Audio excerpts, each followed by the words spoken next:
My name's Eli Mercer. I'm not crazy. At least not yet, but after what happened in apartment 3B, I can't promise I'll still be me tomorrow.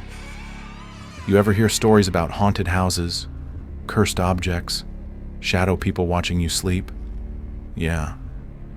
I thought those were internet stories until I moved into a place where the walls had cracks that whispered back. This isn't a ghost story. This is something worse. 2 months ago, after losing my job and barely surviving a breakup, I needed a reset. I found this tiny apartment in a rundown building just outside the city.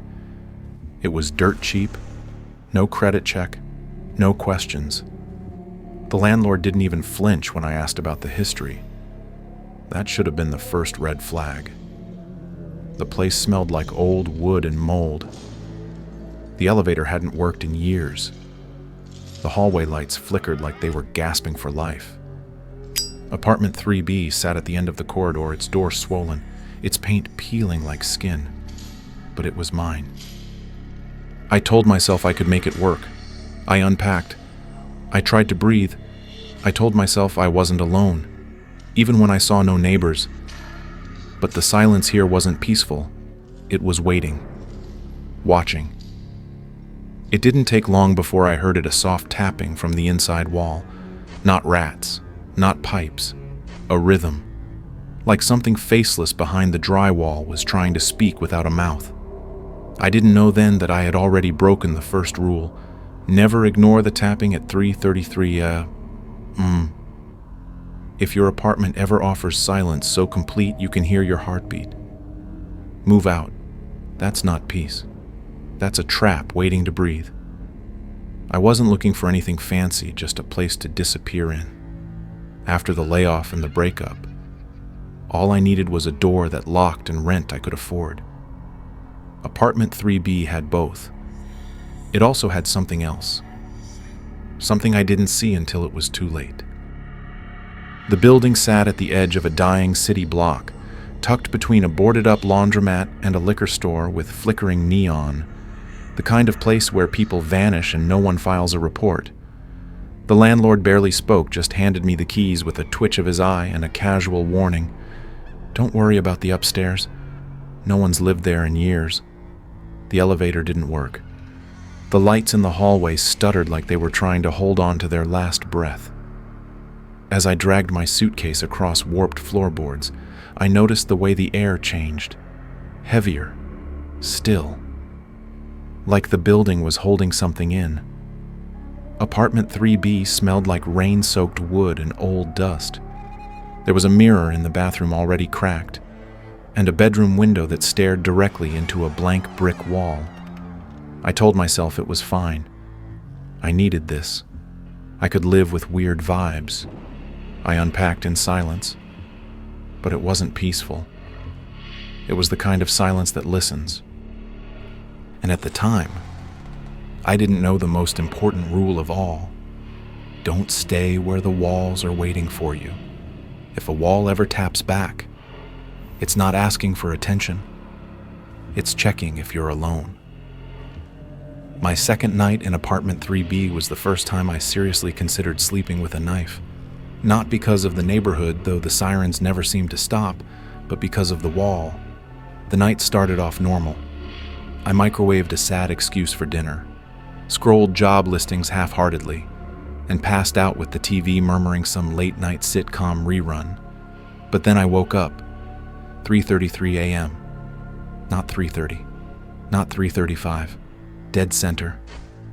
And I didn't wake up slowly. I snapped awake, heart pounding like I'd heard a loud noise in a dream I couldn't remember.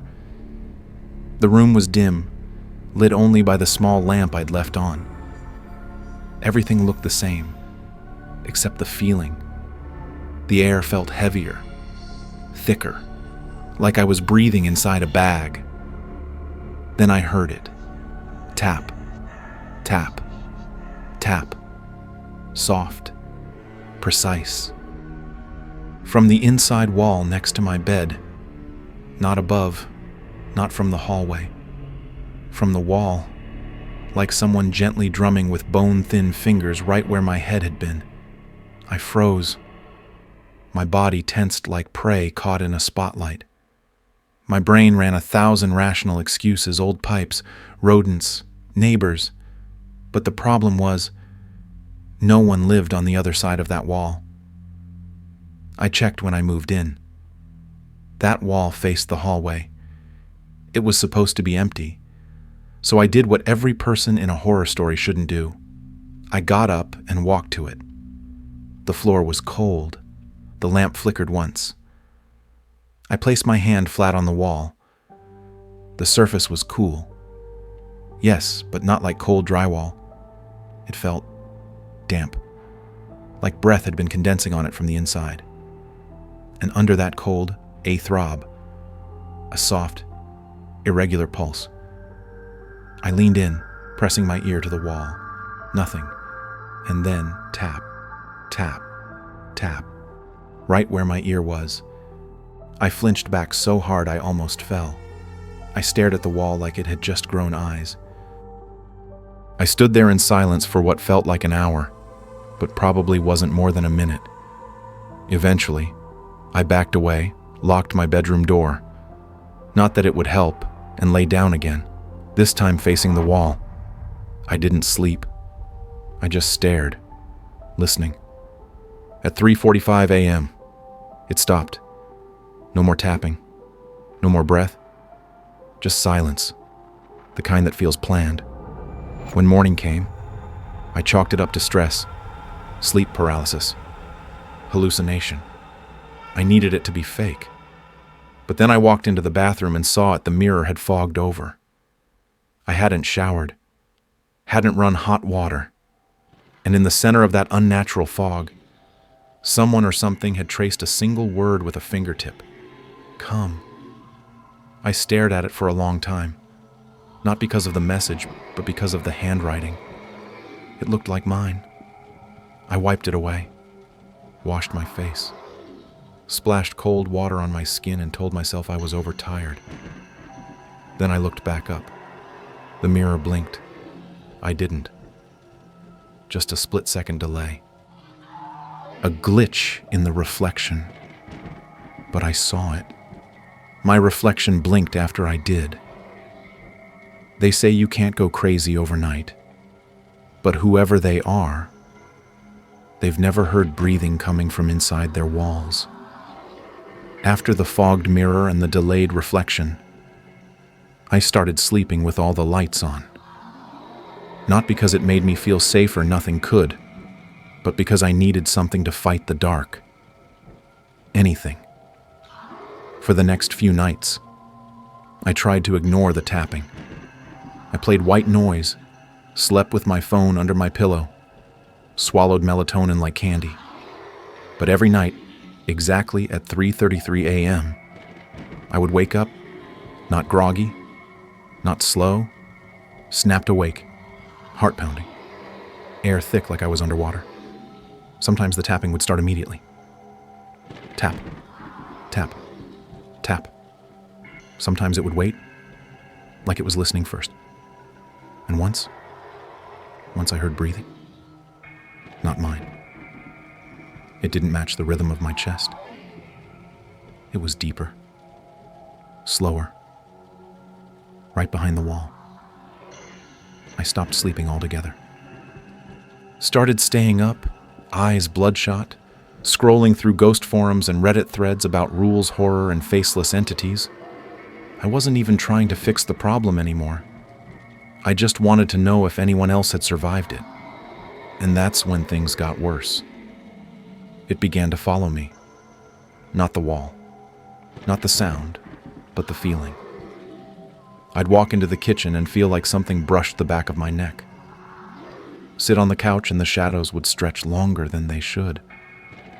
Sometimes I'd look at the TV while it was off and see movement in the screen's reflection not behind me. Just wrong. One night, I passed by the hallway mirror and stopped. My reflection looked tired, pale, but something was off. I blinked. It blinked. I tilted my head. It tilted. Then it smiled. I didn't. I shattered the mirror. Glass everywhere. Cuts on my hands. I didn't care. Blood dripped onto the floor, mixed with dust. It felt good real to bleed. Like proof I still belonged in this world.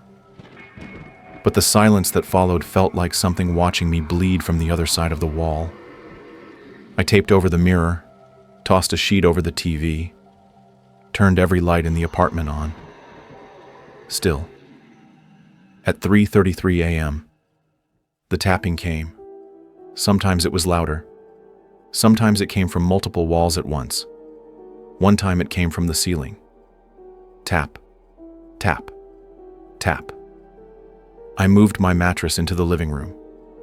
Slept on the floor like I was hiding from something that already lived here before me. I pushed a chair in front of the bedroom door. Didn't matter. The next morning, it was open again. And then came the scratching. At first I thought it was rats. Maybe a raccoon. But no rat I know makes long, slow scratches from the ceiling to the floor like it's tracing something. One morning, I woke up to 5 marks long and thin etched into the drywall across from where I slept. It didn't look like claws. It looked like fingers. That was the same morning I found a note slipped under my front door. No envelope, just a folded piece of paper. Inside, written in shaky ink, "It knows your name now." I ran to the hallway. No one. I knocked on the neighbors' doors. Silence. I looked at the ceiling light. It flickered like a heartbeat. I was alone. And now, it wasn't. Reality didn't fall apart all at once. It started with a crack in the wall and a version of me that moved before I did. The first few days in apartment 3B were quiet. But it wasn't a peaceful kind of quiet. It was the kind that felt calibrated. Like the building was waiting to exhale. On day 4, I noticed the silence didn't shift with the time of day. Morning, night, afternoon. Same stillness. Same stale air pressing down on my ears. No footsteps upstairs. No neighbor's TV through the wall. Not even the humming buzz of power lines. The silence here wasn't empty. It was dense. And then came the mirror. I had just finished brushing my teeth when I glanced up and froze. My reflection was off by half a second. Not a glitch. Not tired eyes. I blinked and it blinked late. I tilted my head and for a moment, it didn't follow. I stepped back. The air in the bathroom felt colder than usual. I waved my hand. This time, the reflection moved correctly, but that brief delay stuck in my head like a splinter I couldn't dig out. I stared at the mirror for 5 full minutes. No more glitches. No message in the fog. No ghostly silhouette behind me. But I couldn't shake the feeling that it had been watching. Not reacting. Watching. That night, I left the light on. Slept facing the wall. 3:33 a.m. I woke up gasping, like someone had been holding a pillow over my face. The room was still. The air was thick with heat even though the window was cracked. I sat up, tried to calm down. That's when I heard it again. Tap, tap, tap. Same wall, same spot, same rhythm. I'd heard it before, but this time it sounded closer, more curious. I walked over barefoot, every step on the wooden floorboards creaking just loud enough to remind me I was alone. I pressed my hand to the drywall, cold. Then I leaned my head against it. Nothing. Until a breath, not mine, deep, slow, drawn out like something with no lungs was trying to remember how to breathe. I jerked back and stumbled into the coffee table, knocking over a half-finished cup of water. It wasn't just in the wall anymore. It was watching me through it. I barely slept. When morning came, I went to the hallway to clear my head. That's when I noticed something new, a scratch on my apartment door, just under the peephole. 3 lines, parallel, deep, like fingers or claws. I walked the hallway. No one around. I knocked on the nearest unit. No answer. I looked up, realized every bulb in the ceiling light fixture had gone dim, not off. Just dull, like they were losing the will to glow.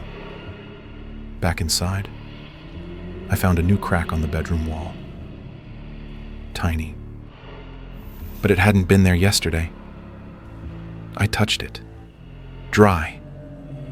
Clean. But warm.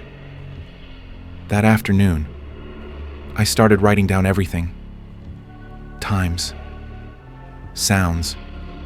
Even the blinking delay in the mirror. I didn't want to forget anything, even though part of me already felt like I was rewriting my own memories just to stay sane.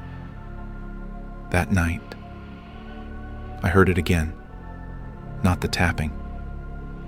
Whispers. Muffled. Like a conversation through insulation. No words, just shape. Thoughts trying to learn how to speak. They stopped the second I spoke aloud. Who's there? And in that moment, I swear, the crack in the wall grew by an inch. The moment I spoke its name, I stopped being alone in that apartment. I became part of it. The crack on my wall was growing. It started as a hairline, something you'd blame on settling foundations or bad drywall work. But by the next day, it had stretched nearly a foot, like a vein splitting across the plaster. Worse, it curved unnaturally, no straight edges, just a slow, organic bend like it was following something. I tried to ignore it. Bad idea. That same night, the tapping came back. Not just from the bedroom wall, from the floorboards beneath my mattress. It sounded like someone crawling underneath me. I jumped up, flipped the bed, found nothing. But when I stood in the silence, I felt it again. That breath, that watching. I needed answers. Not comfort, not logic. Just something real to hold on to. So I went back to the landlord. He looked worse than before, like he hadn't slept in weeks. When I asked about the last tenant again, he just stared at me and muttered, "You're still in there." I froze. "What do you mean?" He rubbed his face. "No one lasts more than a week in 3B. Last guy name was Carter Raines. Quiet kid. Started saying weird stuff. About mirrors, walls, voices. Then one day, he vanished. Left everything behind except a notebook. I demanded the notebook. He hesitated, then finally handed me a dusty Ziploc bag with a crumpled leather journal inside. Back in the apartment, I opened it on the floor with shaking hands. Day 4. It tapped. I tapped back. Mistake. Day 5. The mirror showed my face smiling before I did. It's learning me. Day 6. I said its name aloud. It came closer. I shouldn't have written it here. The next page was torn. But what chilled me wasn't just the entries. It was what I found slipped between the last pages, a Polaroid photo. A shot of the very wall behind my bed. Same crack. Same weird curve. But in the photo, the crack was open wider, and something dark was inside it. A shape. Vaguely human. Faceless. Not blurry. Not imagined. Visible. Solid. Real. I dropped the photo like it burned me. That night, I covered the wall with furniture, duct taped it. pushed my dresser in front of it. It didn't help. 3:33 a.m. I woke up to the sound of my phone ringing. Unknown number. I answered. Silence. Then static. Then something breathing. Slow. Wet. Inhuman. And beneath that, a whisper. Eli. There's one more thing I never told anyone. Because even inside all the rules don't answer at 3:33, don't look into mirrors. There's another door in this building. I found it by accident. 3 weeks ago. During one of those nights when the silence felt so heavy it crushed my chest, I started pacing the hallway. My eyes were half closed, my fingers brushing along the peeling paint of the walls. And that's when I noticed it. A door I'd never seen before. No number on it. Just matte black paint, smooth as oil. No handle. No peephole. But I could hear something behind it. A soft whirring. Like 1,000 film reels spinning in perfect sync. I pressed my ear against the metal and felt warmth radiating through it. And under the hum. Voices. Hundreds of them. Layered over each other. Some crying. Some whispering my name. When I stepped back, I saw 3 words stenciled faintly into the paint. The archive room. And beneath that, in smaller letters, entries logged. Replacements stored. I don't remember deciding to go inside. I just remember the door opening for me. Inside was a single long corridor, walls lined with shelves. Each shelf held boxes, thousands of them, all labeled with names I didn't recognize: Isabel Grant, Tomas Nguyen, Carla Bishop. And then I saw one that froze my breath in my lungs. Eli Mercer. I pulled the box off the shelf. It was heavier than I thought. Inside were dozens of VHS tapes, photographs, voice recordings, pages and pages of my own handwriting. But not the version of me that's telling this story. In one photograph, I'm standing in the building lobby, smiling wide, holding a potted plant I've never owned. Another shows me sitting in a therapist's office, eyes hollow, as though someone had sucked the color out of me. I picked up one of the tapes and pushed it into a machine sitting in the corner. Static. Then, my voice. Day 14 in 3B. I keep hearing footsteps on the ceiling. My reflection mouthed words I couldn't hear. I don't think I'm me anymore. Please, whoever finds this, don't let it finish writing over me. The voice on the tape started crying, quietly. The sobs felt familiar, like muscle memory. And then the voice changed. Same tone, same pitch, but smoother, calmer. Entry complete. Original overwritten. New Eli initiated. I yanked the tape out and dropped it. My hands were shaking so hard I could barely see. I realized the archive room wasn't just storing memories. It was storing entire versions of people. The building wasn't haunted. It was a library. Each tenant was a file. Each life, a story. And when the story didn't run smooth enough, the Faceless One would overwrite it and archive the original. I started opening other boxes. Names I didn't know. Faces blurred in photos. But in every box, there was a tape where someone whispered the same words. If you're hearing this, it's already too late. I felt something shift behind me. Turned around, and for half a second, I saw the Faceless One standing at the far end of the corridor, head tilted, silent. And then I blinked, and it was gone. I dropped the box, ran. The door slammed shut behind me, leaving no trace it had ever been there. I haven't tried to find the archive room again. But sometimes, when the walls go completely silent, I can still hear the reels spinning behind that hidden door, and a voice that sounds like mine whispering, "Welcome to storage." There's something else in this building no one ever talks about. They whisper about the Red Forest. They talk about cracks in the walls, but no one talks about the mirror room. I found it 3 nights after I discovered the archive room. I couldn't sleep. The tapping was coming from every wall, every ceiling, every inch of my apartment. So, I stumbled into the hallway, half-dressed, eyes red, teeth chattering. I just wanted air. Just one breath that didn't taste like rust and static.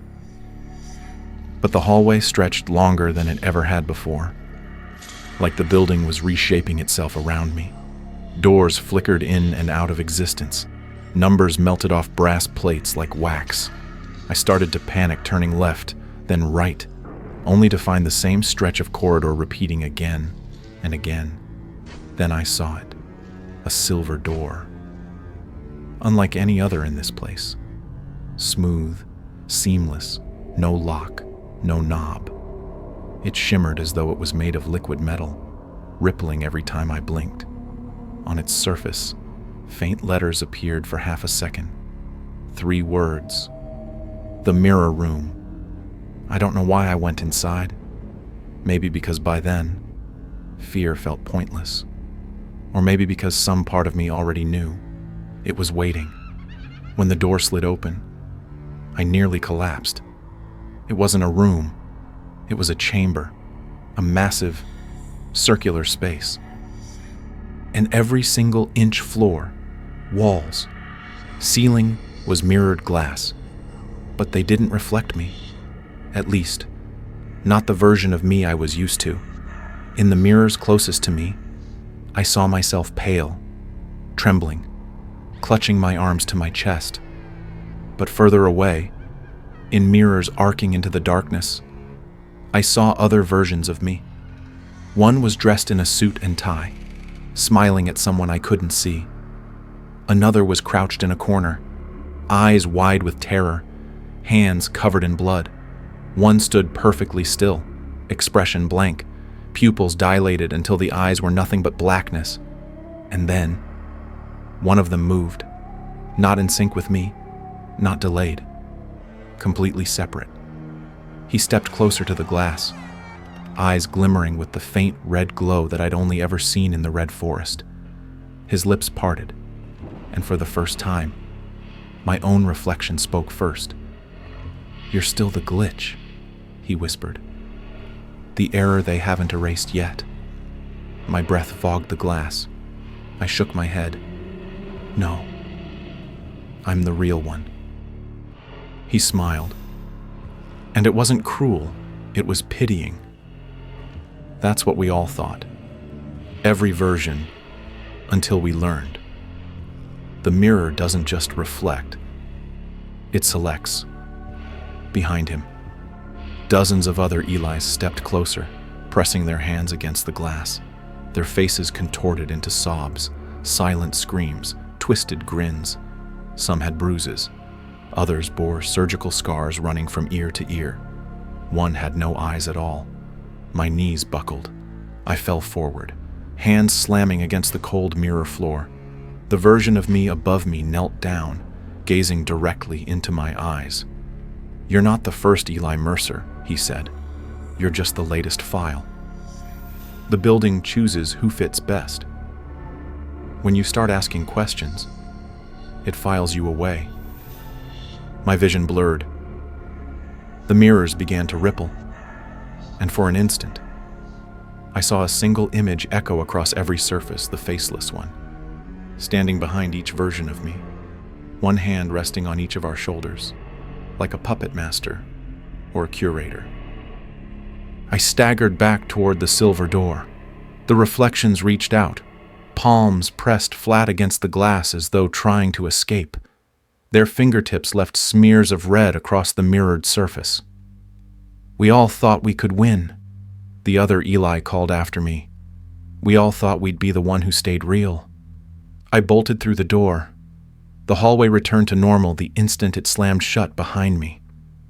But sometimes, when I blink, I swear I still hear them tapping inside the glass, and I wonder if the real Eli Mercer ever made it out of that room. It knew my name. I threw the phone across the room. It hit the floor, screen cracked, still glowing. In the mirror, my reflection stared back, eyes bloodshot, hair a mess, but it was smiling. I wasn't. I shouted, "Who are you?"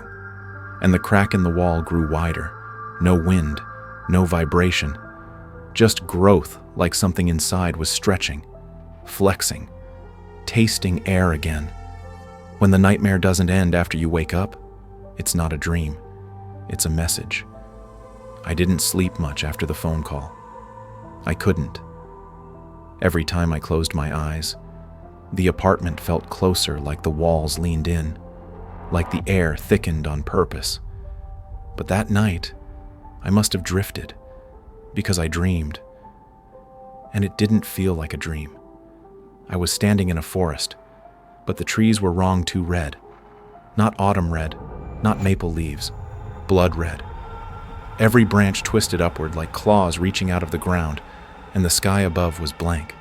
No clouds, no stars, just static. Like I was inside an old TV, tuned to the wrong world. In the silence, I heard it breathing again. Not behind me, beneath me. The forest floor pulsed like a heartbeat. I turned around and saw the crack just like the one in my bedroom wall splitting the base of a nearby tree. But this one was massive, wide enough for someone to step through, or crawl out of. And then I saw him. Carter Raines. He was barefoot, eyes wide, mouth sewn shut. His face was wrong, like it had forgotten how to be human. He reached out, a trembling hand pointed behind me, then vanished into the trees without sound.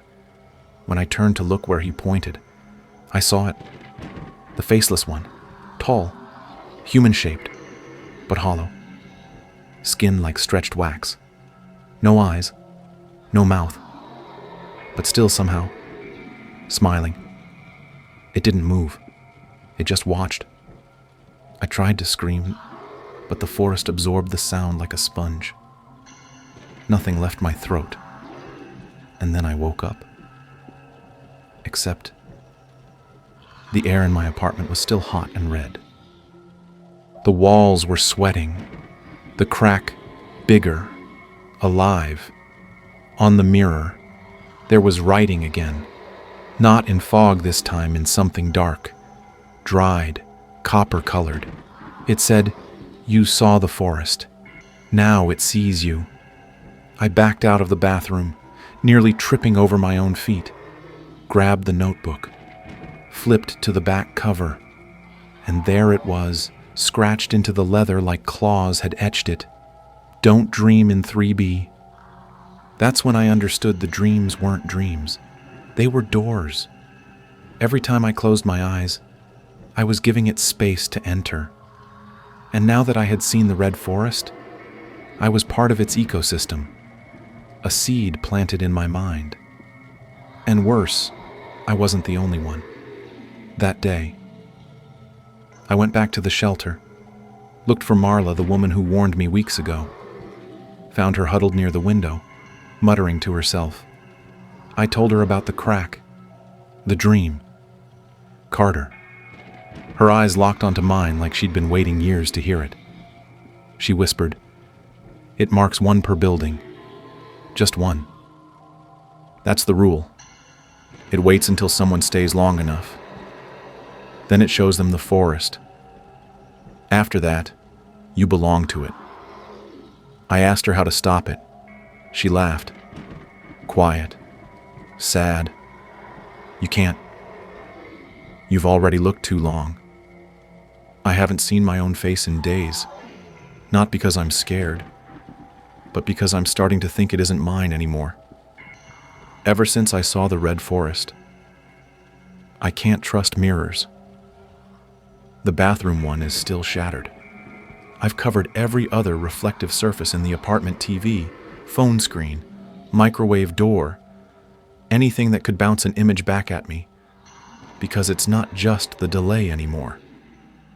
It's that I've started seeing my reflection, even when I'm not in the room. Twice this week, I've walked past the dark hallway and caught a glimpse of myself standing there, motionless, just beyond the doorway, wearing the same clothes, same expression, but frozen, waiting. Sometimes it moves after I walk away. I've stopped answering phone calls. I've unplugged my router. My laptop won't stay charged for more than 5 minutes at a time, like the apartment's draining it. Like it wants me offline, alone, vulnerable. I've started losing time. Hours vanish. I'll blink and it's dark. I'll lie down for 5 minutes and wake up at midnight with scratches on my chest. I can't explain. Not deep. Just enough to remind me something was here. Or still is. I found a journal entry in my handwriting I don't remember writing. Stop looking for ways out. The walls won't let you go. Let it finish. Then you won't be afraid anymore. I don't know if I wrote that, or if it did. My voice sounds different on recordings. Lower. Slower. Like it's learning to shape vowels. I caught myself humming a tune I've never heard before, 3 notes. Over and over. Same rhythm as the tapping from the wall. Tap, tap, tap. A neighbor finally moved into the unit across the hall. I watched them through the peephole. They look young, naive, like I did. I should warn them. I should say something. But when I tried to write a note and slide it under their door, my hand wouldn't move. It shook violently. The pen dropped. I think something inside me doesn't want them to leave. That night, I dreamed again. The red forest. But this time I wasn't alone. Dozens of people stood silently between the trees, all of them facing one direction toward a massive mirror suspended in midair. And in the mirror, me. But not me. Its face looked like wax. Its smile never blinked. Its eyes were mine. They started chanting, whispering my name. Not like worship, like rehearsal. I woke up screaming. There was no voice, no tapping, no crack. But when I passed by the mirror shard in the kitchen, I stopped. My reflection didn't move. And then it whispered, "Thank you for letting me in." I thought the worst was seeing the thing in the mirror. I was wrong. The worst is realizing it's not trying to scare me. It's trying to become me. By now, the apartment had gone silent. Not quiet. Silent. No pipes groaned. No neighbors argued. The lights stopped flickering because they no longer worked at all. The air didn't just feel heavy, it felt held, like something was wrapping invisible fingers around the oxygen. I hadn't left in 3 days. I couldn't. Every time I touched the doorknob, I saw flashes: the red forest, the Faceless One, my own hands crumbling like ash. Sometimes I'd blink and find myself on the floor, face down, hours gone. I tried calling my sister. The phone didn't ring, just static. Then, my voice on the line. "Why are you trying to leave? I'm almost finished." I threw the phone. Again. The mirrors stayed covered, but I could hear them. Not the mirrors themselves, the reflections. They whispered behind cloth, describing things they shouldn't know. My childhood. A scar on my ankle I forgot existed. I started hearing footsteps on the ceiling. Not walking. Pacing. Like someone was waiting for their cue. I screamed into the wall, demanded to know what it wanted. The crack didn't answer. Instead, it grew. That night. The mirror covering fell off. I don't know how. I woke up, and it was there, facing the bed, but it didn't reflect the room. It showed a hallway, long, endless, empty. Then, something stepped into frame. It had no face, but I knew it was smiling. It reached out from the inside of the mirror and pointed at me. I closed my eyes, cried, prayed to a God I stopped believing in. When I opened them, the mirror was gone. Only drywall. But the hallway, I could still hear it breathing. I searched the apartment for anything real, something solid, tangible. My journal, gone. Notebook ripped to shreds. All clocks frozen at 3:33. My own handwriting had changed, now slanted, warped, mirrored. I tried recording a voice message, played it back. I didn't recognize the tone. The words weren't even mine. We're almost aligned. Soon, there will be only one of us. I begged myself to wake up, but I was already awake, and the rules didn't apply anymore. The crack wasn't just in the wall now. It was in the ceiling, in the fridge, in my own reflection when I splashed water on my face. Reality had started to fracture. I couldn't remember the name of my mother, the color of the sky, whether I had ever truly left this apartment at all. Maybe I died here. Maybe Carter Raines was just a name the building gave us. In the final sign, I stood in the doorway of the bathroom and saw myself brushing my teeth, calm, methodical. Then he turned around. Same body, same face, same voice. But he spoke first. "You're the echo now." It didn't drag me into hell. It peeled back reality so I could see I'd already been living there. I don't remember how I stepped through the wall. I remember the sound like wet paper tearing in reverse and the sudden cold.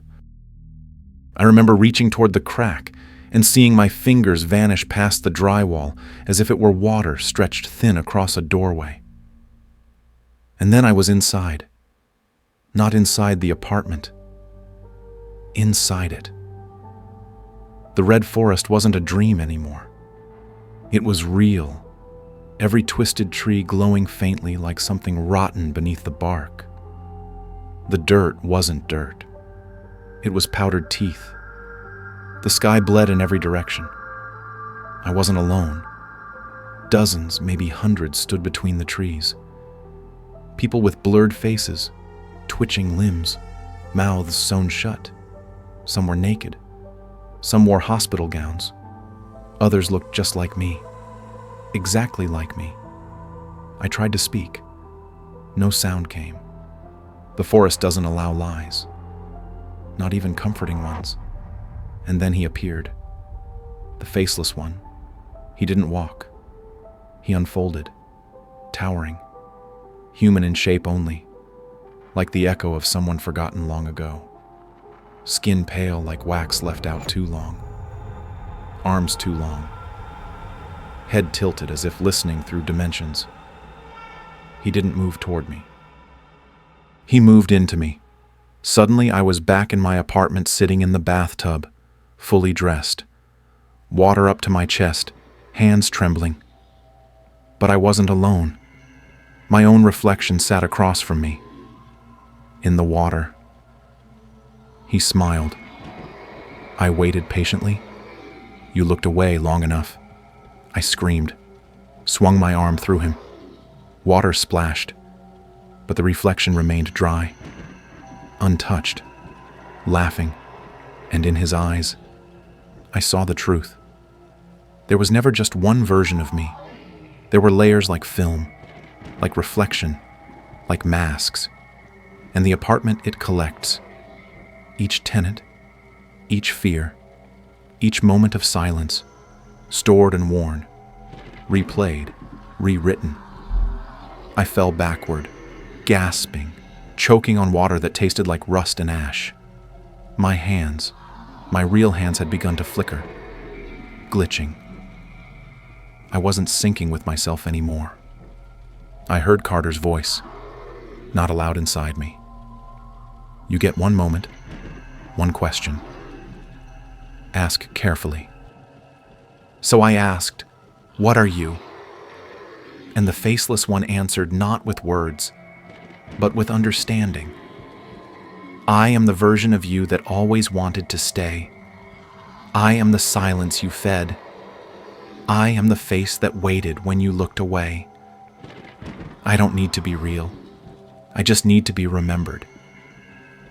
Then I was back in the forest, surrounded by the others, the lost. Only this time, I felt myself slipping into their ranks. I tried to turn back. I tried to fight, but my legs no longer responded. My hands dissolved into static. My name gone. My voice already taken. I always thought the scariest part of being haunted was what you might see. But the real terror is what you stop seeing when you've been replaced. No one talks about what happens after. After the crack. After the forest. After the face in the mirror becomes more familiar than your own. After the voice on the phone answers your thoughts before you speak them. There's no exorcism for this. No priest. No ritual. No help. Just quiet. And that's how it ends. Not with screaming. Not with blood. Just a hallway. A door left open. And a room that forgets you ever lived there. I'm writing this now because it's the only thing that feels real. I don't know how long it'll last. Every time I look at my hands, I see glitches, little static pops where my skin used to be. My fingernails blur if I stare too long. I haven't eaten in days, but I don't feel hungry. I haven't blinked in hours, but my eyes don't burn. I think I'm already gone. The neighbors don't recognize me anymore. I passed one on the stairwell yesterday. She smiled, said, "Are you moving in?" I've lived here for months. The name on my lease, Carter Rains, not Eli. Eli's name doesn't show up in search results anymore. His social media, blank. Old emails deleted. It's like he never existed. But I remember him. And I remember the voice in the crack. We don't take lives. We overwrite them. The apartment is being shown again. A new tenant walked in this morning. I watched from the hallway, invisible somehow, like a photograph no one frames. He looked around, smiled, said, "This place feels quiet." He has no idea. I wanted to warn him. I wanted to scream, but my throat made no sound. My reflection in the window smiled when I didn't. The cycle starts again. That's the rule. One tenant at a time. One memory to erase. One face to borrow. I don't know what happens next. Maybe I'll fade completely. Maybe I'll become another tree in that forest. Maybe I already have. But if you're reading this, if you found this journal, or this video, or whatever remnant I've left behind, don't look into the mirrors. Don't answer at 3:33. Don't speak your name near the crack. Because the Faceless One isn't coming for you. He's already in the walls, and all he needs is silence. Some people vanish without a trace. I left too many. And now, one of them is coming back. It's been 13 days since the last incident. At least, that's what the official report says. The new tenant in 3B seems normal, quiet. Works night shifts. Leaves his shoes neatly by the door. Doesn't complain. Doesn't ask questions. Just like I did. They changed the locks, repainted the walls, replaced the broken mirror with a brand new one. But the crack is still there. You can't cover it. You can only look away long enough for it to forget you. but it never truly does. The apartment remembers, and it keeps its promises. I don't know what I am now. A copy, a ghost, a discarded skinflake in the red static between worlds, but I'm not gone, not completely. I know because I can still hear things from the other side, laughter in my voice, footsteps in my rhythm. Someone is living as me. He goes by Eli now, uses my face, my voice, my memories stitched clean and seamless, even fooled my sister. I watched from across the street as she hugged him, cried into his shoulder, said, "I missed you." He said, "I'm okay now," and smiled the way I used to smile before I started seeing reflections move first. I screamed. I banged on the glass. She didn't hear me. He did. And he winked. That night. The crack appeared again. Not in the apartment. In her mirror. I think it's spreading. I think the Red Forest isn't just a place anymore. It's a network. A web of silence. Mirrors. And forgotten names. And every time someone disappears, another tree blooms. It doesn't need to possess you all at once.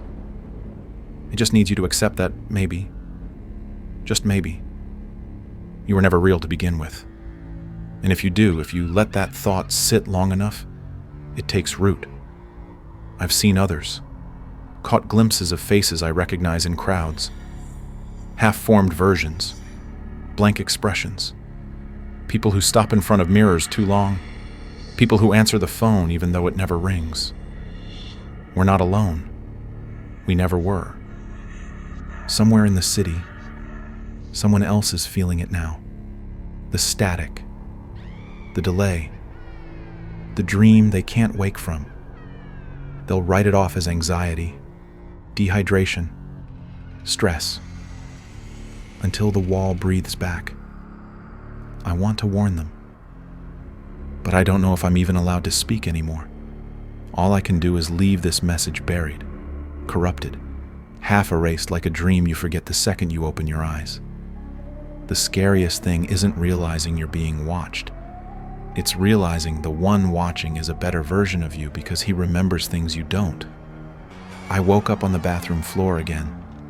4th time this week. No memory of falling asleep. No clue how I got there. The light above me buzzed like a dying insect. My head throbbed, but not like a migraine, like a frequency mismatch, as if my brain was tuned to the wrong channel. I pulled myself up, stared into the cracked mirror. My reflection blinked late again, but this time, it smirked. I didn't. Then it tilted its head slightly left shoulder first. I tilted mine right. We weren't synced anymore. That's when the mirror flickered. For half a second, I saw something else staring back. Not me.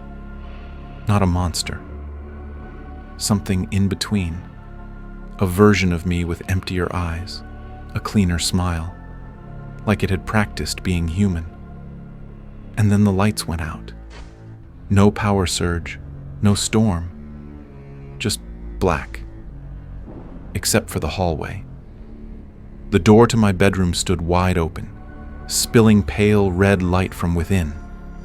I stepped toward it, slowly. Every instinct screamed to run, but fear was no longer the sharp kind. It was soft now, like velvet draped over my brain, numbing, comforting, designed. I reached the door, and I saw them. Photos, hundreds of them, taped along the walls, the ceiling, even the floor, all of them, of me, but not photos I remembered. One showed me reading a book in a park I've never visited. Another, laughing with friends I don't recognize. One showed me hugging a woman with green eyes. I don't know her name. And the worst one, a photo of me, sitting on this very floor, looking up at the photos. Taken from above. That's when I knew this wasn't a haunting. It was a replacement. Somewhere along the line, the world edited me out, piece by piece, memory by memory, and stitched in a cleaner version, a me who followed the rules better, smiled wider, slept deeper, didn't ask what was behind the crack. The notebook confirmed it. I found it tucked behind the mirror frame pages that weren't there before. Not in Carter's handwriting, not in mine, but in the new Eli's. He wrote the original kept glitching, wouldn't accept the loop. I studied longer, became smoother, took the name, the memories. He's still here, but fading. Forrest accepted me faster. Mirror stopped fighting. He signed it with my name. I dropped it. Everything snapped in my mind like overstretched wire. My thoughts became echoes. My arms moved seconds before I intended them to. I screamed, but the sound didn't come from my mouth. It came from the hallway, where he stood, the better me. Not a monster. Not a ghost. A mirror image perfected. Same voice, same build, but steadier, warmer, convincing. He smiled. You were the draft. I'm the final version, and I understood. I was the noise. The failed line of code. He was the update. The scariest part isn't losing yourself. It's realizing everyone else already accepted the new version of you. They say if you disappear and no one notices, maybe you were never really there. I always thought that was poetic. Now I think it's a warning. After the truth broke, after I faced the thing that stole my face, my name, my memories, I expected a final confrontation. A fight. Some kind of exorcism of identity. But there was nothing to fight. He didn't attack me. He didn't scream or twist into some hideous creature. He just smiled and walked out of the room, took my shoes, grabbed my coat, and left. Calm, effortless, like someone finishing a shift and heading home. I followed him, down the hallway, into the lobby, past the security desk. No one looked twice. I tried to scream, to grab someone, but I wasn't there. My fingers phased through doors. My voice echoed in no one's ears. My reflection gone from glass. My body nowhere. I was unwritten. He didn't steal my life. He was assigned it. I was the error, and the world didn't crash. It ran smoother. My sister invited him over for dinner. My landlord said, "Glad to see you smiling again." Eli, even the woman on the 5th floor who never spoke to me, said, "You seem different, happier." They like him better, and why wouldn't they? He's more polite, more charming, more stable. He doesn't question the tapping. He doesn't dream of trees bleeding in reverse. He doesn't resist the forest. He belongs. But here's the twist I didn't see coming. I'm still here. Somewhere between the layers. Somewhere between seconds. In the static. In the glitch when your zoom freezes just long enough to catch your own face smiling wrong.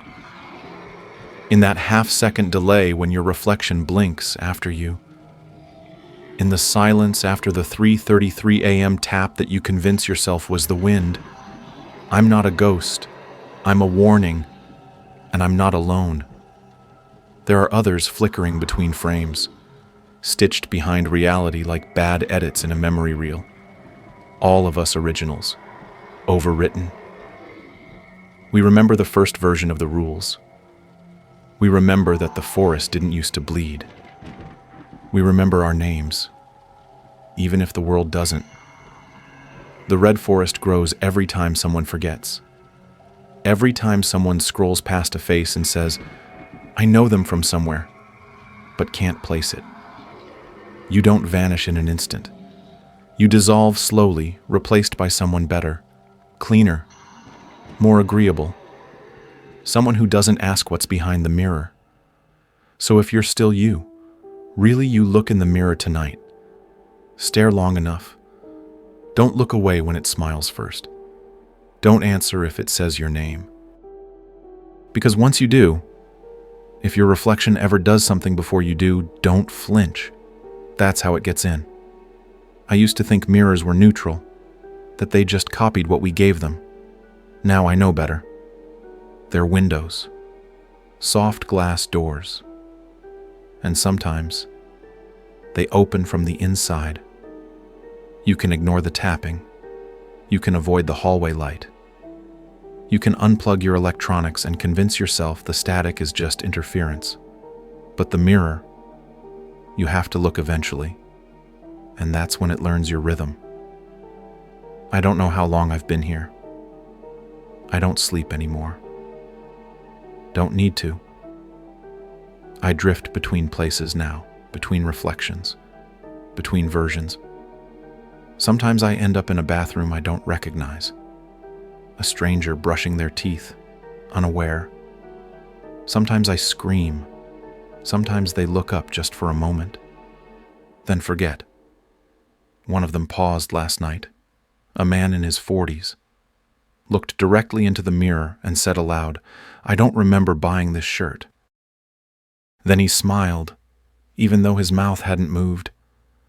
Another crack bloomed across the mirror. It's always the little moments, that 1 second where you question yourself, the glitch in your routine, the hallway you don't remember walking through. That's when the red forest grows another root. It doesn't chase you. It invites you, softly, through memory holes, through broken sleep, through that feeling that someone in your building moved in and looks just like someone who moved out. If you're lucky, you'll forget it all by morning. If you're unlucky, like me, you'll remember what version of yourself you used to be. I know the rules now, but the rules don't save you. They trap you. Rule 1, don't stare too long at the mirror. Rule 2, if the tapping happens 3 times, leave, don't answer. Rule 3, if your voice comes from another room, run. Rule 4, if your own reflection blinks second, you're already out of time. I didn't break the rules. I just hesitated. And now, I'm the thing behind the glass, waiting for someone else to pause, to question, to look too long. The red forest isn't in a building. It's in decisions. One glance, one skipped heartbeat, one lie to yourself about what you saw. It was nothing, just tired. It's just me. Until it isn't. And here's the truth. There's always a mirror nearby. There's always a crack in the edge. There's always one moment, one blink where you're not quite you. Some stories end with survival. Mine ends with forgetting who survived and whether it was ever me. Weeks have passed, I think. The calendar on my phone resets itself every morning. My clocks blink 3:33 at random hours of the day. Sometimes I wake up on the floor. Sometimes I wake up already standing. I stopped writing things down. Every time I reread my notes, they're different. The handwriting tilts left, then right. The ink fades, then comes back darker. One page had a single sentence on it last night. He's learning faster now. I haven't spoken to anyone in days. Or maybe I have. And I just wasn't the one doing the talking. I'll hear my voice coming from the kitchen, softly humming the same 3-note rhythm. Tap, tap, tap. It's in everything now, the blinking of my fridge light, the dripping from the faucet, the echo in my step. It's not sound anymore. It's a signature. And the mirror. There's no reflection now, just depth, not blackness, not void, just more. like the mirror became a window into a hallway that never ends. A hallway I've started to recognize. I think I've been there. I think I still am. Sometimes I'll see people inside its shadows with my outline. They move like me, but with smoother edges. Like they belong to this world more than I ever did. And sometimes I'll see people I've never met but instantly miss. I don't cry anymore. I think the part of me that did that got rewritten. I've accepted the rules now. Don't trust memory. Don't speak your name too often. It gives it weight. Don't ask who you were. Don't answer when the mirror calls back. But it's too late, isn't it? The world kept spinning. Rent still got paid. My job didn't call to ask where I was because someone still shows up in my name. He smiles better than I did. He eats full meals. He doesn't twitch when he passes a mirror. And everyone loves him. They don't miss me. And maybe they never truly knew me. Because that's the point, isn't it? The Faceless One doesn't kill you. He doesn't need to. He just outperforms you until the world forgets which version was real. Now, I exist in blinks, in digital glitches, in the moment your camera takes 2 photos instead of 1, and only one of them has you in it. I'm the static in phone calls, the shape behind you in the Zoom reflection. I'm the memory you feel guilty for forgetting, and I'm not alone. There are hundreds of us trapped behind glass, inside old photos that no longer show a face, screaming silently from beneath the shimmer of every reflective surface, all waiting for someone to look long enough, to hesitate, to question. They say the mind protects you from what you can't handle, but what if that's exactly how it replaces you? It's strange what sticks with you after the horror ends, if it ever truly does. The apartment's long behind me. I moved, threw out everything, burned old clothes, deleted photos. I changed my name, started using a different voice in public, just in case he still remembers the way I spoke. But none of it worked, because the horror wasn't in the room. It was in me. At first, I thought it was PTSD. My therapist said the symptoms were classic dissociation, recurring dreams, panic when seeing mirrors. But no diagnosis can explain why my reflection sometimes moves first, or why my phone vibrates at 3:33 a.m. every single night, even when it's turned off. The red forest never let me go. It just grew quieter. Now, it waits in the background, in the spaces between words, in the static when the TV loses signal. In that half breath you take before saying your own name out loud, that's how it finds you again. I've stopped looking into mirrors completely. Everyone in my apartment is either shattered or taped over, but I still catch glimpses in windows, in store glass, even in puddles. And the worst part, he looks healthier, his posture straighter, his smile warmer. People compliment my new confidence. They think I've healed, but they're not looking closely enough. They don't see the delay. They don't hear the echo. And I don't have the heart to tell them. I don't remember my own birthday, or the sound of my father's laugh, or how I used to sign my name, because that's what the Faceless One does. He doesn't kill you. He fragments you. Each memory replaced by something smoother, sharper, easier to manage. Each habit swapped for something more likable. And you don't even fight it. You welcome it. Because being forgotten is quieter than screaming into silence. Now I leave notes for myself, not reminders, warnings. Don't trust the mirror on the elevator. If you blink and lose time, write down what you feel, not what you see. If anyone says your name and you don't flinch, check your pulse. Some nights, I dream of the hallway again, the endless corridor where I first saw him. But now, I'm not watching. I'm walking. And in each door I pass, I see another version of me, crying, laughing, screaming, frozen, all of them waiting, all of them stuck. And I wake up with dirt in my mouth, red dirt, like something from a forest that never should have existed. I try not to think about it. I try to go on, but the truth is, I don't think I survived that night. Not really, Anika. I think he did, and I'm just what's left. A skin memory, a shadow. The echo in the corner of your mirror you convince yourself was just a trick even now. I'm not sure which version of me is telling you this. Maybe it's the real one, holding on through these final words. Maybe it's the copy so deep in the role it believes the story it's reciting. But here's what I do know. You're still here. You listened through the static. You followed the cracks. And that means you still see something most people don't. Not everyone notices when the mirror hesitates. Not everyone feels the tug when their own name feels foreign.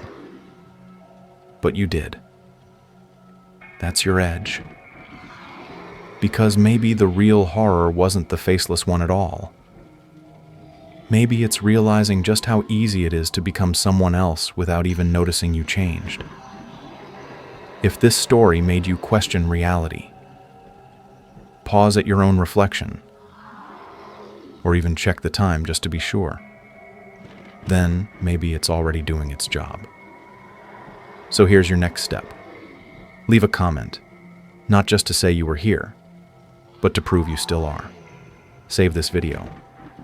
So when things start to feel off, you'll know where the descent began.